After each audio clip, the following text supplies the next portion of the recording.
Bapaknya ini apa namanya?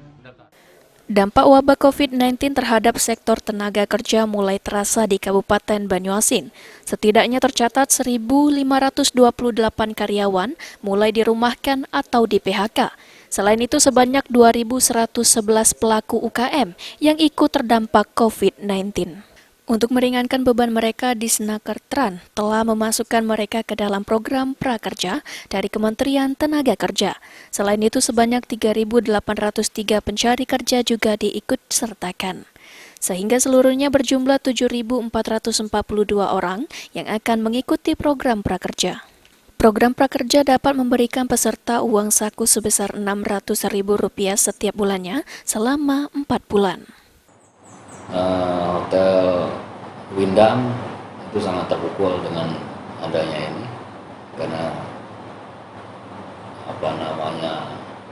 Okupansi yang berkurang. okupansi yang berkurang. Jadi ada banyak juga karyawan yang dirumahkan. Ya, jadi hasil monitoring kami kemarin ya berkisar 100 orang yang dirumahkan untuk sementara ini.